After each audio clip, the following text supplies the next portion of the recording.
Just about an hour ago, attorneys for the Philippine government asked a Los Angeles judge to stop former President Ferdinand Marcos from disposing of $11.8 million in property and bank accounts here in the United States.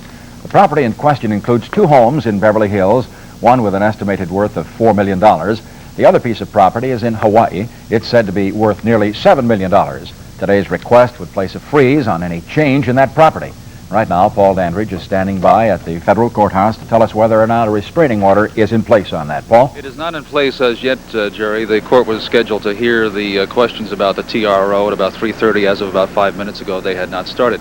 This is the complaint. It was filed this morning by the Philippines government. It is rather far-reaching. You outlined the property situation. There's also $800,000 in treasury bills and in cash at Lloyd's Bank. That's also at issue. That's in the money and the property in both California, more specifically Southern California, and in Hawaii. Now, beyond that, it goes much further. It talks about the fact that Mr. Marcos had a fraud, had schemes to get money out of the Philippines. And also named here are 9 other people and corporations that either have headquarters in Southern California or residences. And the schemes outlined generally are that money was given to these people and to these corporations to hide the true owners being Mr. and Mrs. Marcos.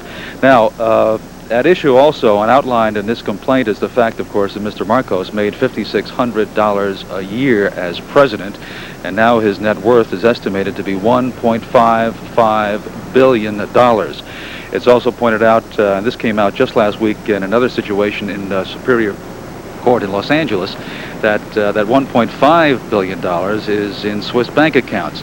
The attorneys and the investigators for the Philippines government have been able to track down that money with a lot of cooperation on the part of the Swiss government. They have the names of the accounts, they have the numbers of the accounts, they have the pseudonyms that were used by Mr.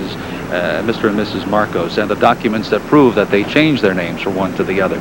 A lot of this, of course, is simply putting into exact facts what has been generally stated by the Philippines government before. I do want to point out something. There were many charges and stories about Dovie Beams de Villagrán, the fact that she was the president's former girlfriend, that she had supposedly taken some of his money and put it into real estate here in Southern California. It was always a supposition. Her name, not here today, has never been brought up. I would like to bring that up in case anyone is interested. Now, the other point is, of course, it's going to take some time, as much as a year, just to get the first of these cases actually heard by a jury. But the Philippines government feels that time is on their side. As long as they get these temporary restraining orders and can freeze the money and the property, that's what they're going to do here in court today. Reporting live from downtown Los Angeles, Paul Dandridge, back to you. You bet we're interested. Thanks for the report.